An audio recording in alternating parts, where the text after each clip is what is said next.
Bismillahirrahmanirrahim. Assalamualaikum warahmatullahi wabarakatuh. Alhamdulillah, wassalatu wassalamu ala rasulillah Sayyidina Muhammadin wa ala alihi wa ashabihi ajma'in. Amma ba'd.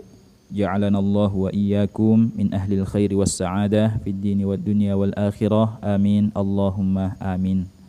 Sahabat beriman dimanapun Anda berada, insyaallah pada video kali ini kami ingin membacakan sebuah pertanyaan yang masuk di admin Quran online.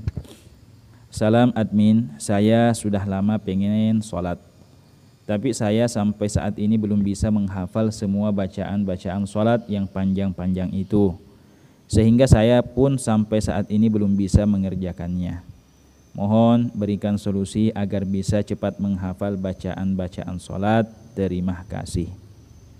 Ya, jadi saudara kita ini sudah pengen sholat, tapi yang menjadi kendala tidak bisa menghafal bacaan-bacaan sholat yang panjang-panjang itu. Baiklah, kepada saudara yang bertanya, ya, yang perlu kita ketahui ya, bahwa rukun-rukun sholat itu dikategorikan menjadi 3. Ya, jadi rukun-rukun itu adalah hal-hal yang harus kita lakukan saat kita sholat. Ya, agar sholat kita sah itu dikelompokkan menjadi 3 kelompok atau 3 jenis.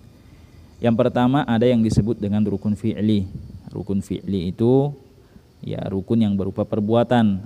Ya, ini perbuatan yang harus dilakukan saat kita sholat. Ya, yang berupa perbuatan, yang berupa gerakan. Contohnya sujud, ruku', i'tidal, ya duduk di antara 2 sujud itu sendiri, ya berdiri bagi orang yang mampu dalam sholat fardu, ya apalagi ya, duduk tahiyat akhir, ya itu adalah rukun-rukun sholat yang berupa perbuatan. Kemudian yang kedua ada yang disebut dengan rukun qauli. Ya, apa itu rukun qauli? Rukun qauli itu adalah ya rukun sholat yang berupa ucapan, ya, atau yang berupa bacaan, atau lebih mudahnya bacaan yang harus dibaca saat kita sholat. Itu. Kemudian yang ketiga ada yang disebut dengan rukun qalbi, rukun hati.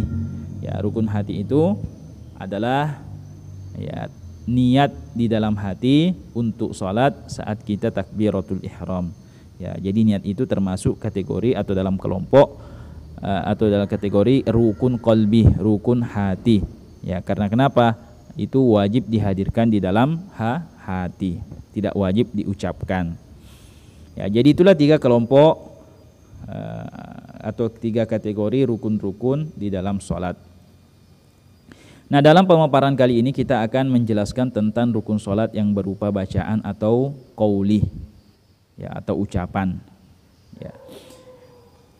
Ya, kepada saudara yang bertanya, kepada saudara yang mu'allaf atau yang pemula yang ingin belajar sholat, ya, bahwa yang perlu kita ketahui bahwa rukun sholat yang berupa ucapan, rukun sholat yang berupa bacaan itu hanya ada 5.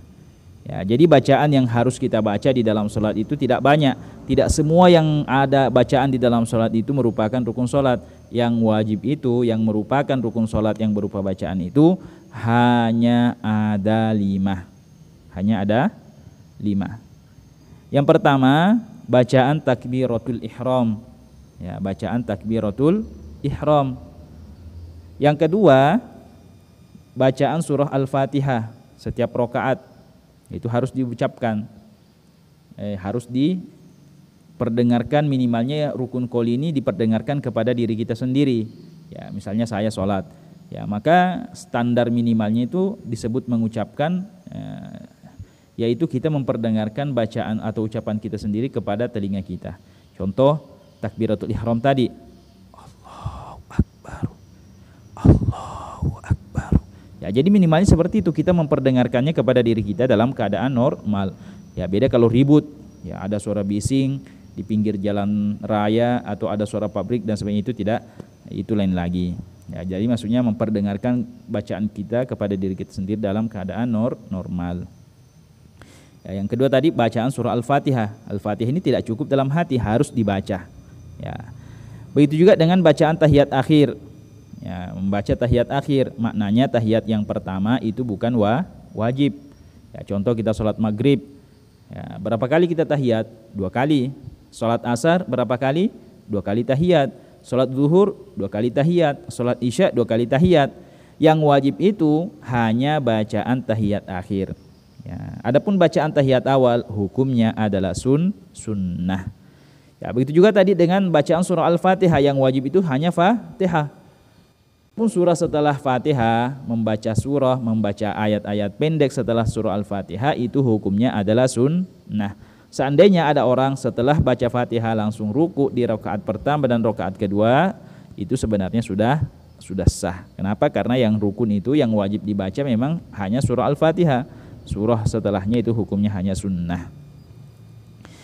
Ya, kemudian yang keempat yang wajib dibaca saat sholat itu adalah bacaan sholawat kepada Nabi setelah tahiyat akhir atau saat tahiyat akhir. Jadi setelah kita baca tahiyat akhirnya, kita sholawat kepada Nabi. Yang kelima, salam yang pertama. Maknanya salam yang kedua itu sunnah diucapkan. Yang wajib hanya salam yang pertama. Ya, kelima rukun ini wajib diucapkan, Ya, tidak cukup di dalam hati. Kalau dibaca di dalam hati, sholat kita bisa tidak sah. Nah, baik, mari kita masuk belajar kepada bacaannya. Kami akan tampilkan bacaannya dengan bacaan pelan-pelan. Apa itu takbiratul ihram, bagaimana cara pengucapannya. Nah, jadi cara pengucapannya Allahu Akbar. Allahu Akbar. Ya, bukan Allahu Akbar. Ba-nya jangan dipanjangkan. Ya. Allahu Akbar. Ya, itu yang pertama. Ya, ini ada catatannya saat takbiratul ihram, ya, tangan disunnahkan diangkat, mulut mengucapkan Allahu Akbar. Ya, mengucapkan Allahu Akbarnya ini adalah wajib, merupakan rukun salat. Adapun mengangkat tangan saat takbiratul ihram itu hukumnya sunnah. Ya, dan saat kita mengucapkan Allahu Akbar, disitulah kita wajib melintaskan rukun qalbi, rukun hati tadi, dalam hal ini niat.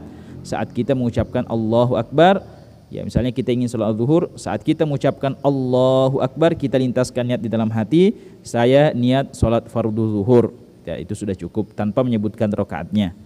Ya, saat kita sholat asar, saat kita takbiratul ihram Allahu Akbar, saat takbiratul ihram kita lintaskan dalam hati, saya niat sholat asar, fardu asar. Ya, itu. Ya. Jadi itu dilakukan, ya, niat itu dilakukan saat kita mengucapkan takbiratul ihram. Ya, sekarang bacaan surah Al-Fatihah. Ya, ini yang wajib ya.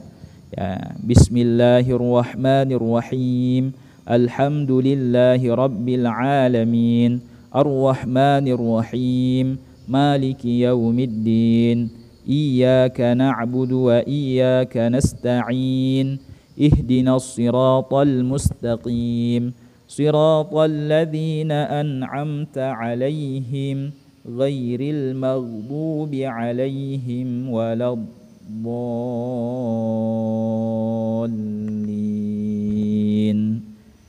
Amin. Ya, ini adalah bacaan surah Al-Fatihah. Oh, ini di bawah ada tulisan Latinnya. Yuk, bagi teman-teman yang ingin mengambil tulisan Latinnya, ya silahkan di screenshot. Ya, silahkan di screenshot bagi teman-teman yang pemula yang belum bisa membaca surah tulisan Arab.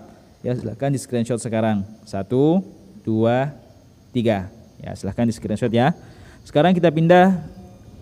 Rukun sholat, bacaan yang ketiga yang wajib dibaca adalah bacaan tahiyat akhir. Ya, jadi bacaan tahiyat akhir dengan tahiyat awal itu sama ya, sama. Hanya saja statusnya berbeda. Tahiyat awal hukumnya sunnah, sedangkan tahiyat akhir, ya, bacaan tahiyat akhir itu merupakan rukun sholat. Maksudnya harus wajib dibaca. Yuk kita baca bersama-sama. At-tahiyyatul mubarakatus salawatut tayyibatu lillah. Assalamu alayka ayyuhan nabiyyu wa rahmatullahi wa barakatuh. Assalamu alayna wa ala ibadillahis salihin. Ashhadu an la ilaha illallah wa ashhadu anna Muhammadar Rasulullah. Ya, jadi tahiyat akhir wajibnya sampai di situ. Asyhadu an la ilaha illallah, asyhadu anna Muhammadar Rasulullah. Ya, di bawah juga ini ada tulisan Latinnya teman-teman. Ya, yang mau ambil tulisan Latinnya silahkan di screenshot lagi. Ya, kami beri waktu 3 detik. 1 2 3. Ya, silahkan di screenshot. Ya, bagi pemula yang belum bisa baca tulisan Arab. Setelah kita bacaan tahiyat Allah wa asyhadu anna Muhammadar Rasulullah, kita membaca yang keempat tahiyat sholawat kepada Nabi. Allahumma salli ala sayyidina Muhammad, atau Allahumma salli ala Muhammad tanpa sayyidina. Ya, tapi kalau kami pribadi memilih yang menggunakan sayyidina itu sebagai bentuk penghormatan kepada Nabi. Ya, jadi yang wajib itu sholawat hanya sampai di situ. Adapun wa ala ali sayyidina Muhammad kama shallaita ala Ibrahim wa ala ali sayyidina Ibrahim sampai innaka Hamidum Majid, ya, atau yang biasa kita kenal dengan istilah sholawat Ibrahimiyah, itu hanyalah merupakan sunnah. Wajibnya itu yang harusnya itu agar sholat kita sah sampai Allahumma sholli ala Muhammad. Ya, adapun tambahannya itu wala itu hukumnya sunnah. Ya. Ya, jadi yang keempat itu yang wajib Allahumma sholli ala Muhammad. Yang kelima, yang wajib salam yang pertama Assalamualaikum warahmatullah. Salam yang kedua sunnah. Ya, jadi itu ya. Itulah 5 bacaan yang wajib di dalam sholat. Jadi kepada saudara yang bertanya ya, bahwa bacaan di dalam sholat itu hanya 5 yang wajib. Ya, kalau belum bisa menghafalnya, bisa menulisnya di kertas, kemudian membawanya saat sholat. Bagaimana cara sholatnya membawa bacaan sholat itu dengan membacanya di kertas? Teman-teman boleh cek videonya di deskripsi video ini. Ya, silahkan cek videonya di deskripsi video ini. Di situ kami sudah cantumkan tata cara sholat sambil memegang kertas bacaan sholat. Boleh juga di handphonenya, di smartphone-nya. Ya, ditulis bacaan sholat yang wajib tadi, yang 5 tadi ya. Saya kira tidak 5. Saya kira yang susah dihafal itu hanya takbiratul hanya tahiyat akhirnya ya. Kalau Fatihah ya mungkin mudah aja dihafal. Ya, tapi mungkin ada juga saudara-saudara kami yang Kristen ya, mungkin baru masuk Islam, mualaf, ya mungkin Fatihah pun Allahu Akbar pun susah. Ya, maka boleh kita menulisnya di kertas. Ya, jadi harapan kami setelah menyimak video ini, kami harap tidak ada lagi yang meninggalkan sholat hanya karena alasan tidak menghafal bacaan sholat. Ya, bacaan sholat itu boleh ditulis. Ya, jadi sholat itu mudah. Sholat itu mudah. Ya, semoga bermanfaat. Lebih dan kurangnya kami mohon maaf. Wassalamualaikum warahmatullahi wabarakatuh.